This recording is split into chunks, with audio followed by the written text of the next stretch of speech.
এটা উলুর হাট, ফুলতলা বাজার পানহাটার পাশেই এটা উলুর হাট।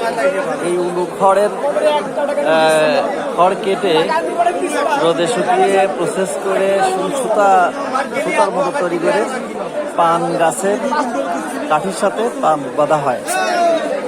এটা হচ্ছে উলুর হাট। উলু খড় প্রসেস করে রোদে শুকিয়ে প্রসেস করা হয়। এটা পানের পর অর্থাৎ পান গাছ কাঠির সাথে বেঁধে রাখার জন্য ব্যবহার করা হয়।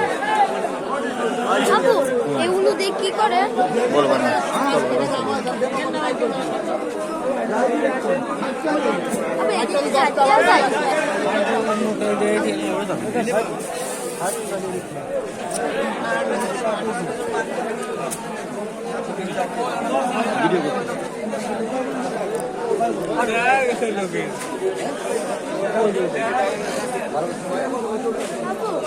হ্যাঁ, এগুলো পানের বরজে ব্যবহার করা হয়, বেশ সমাদৃত,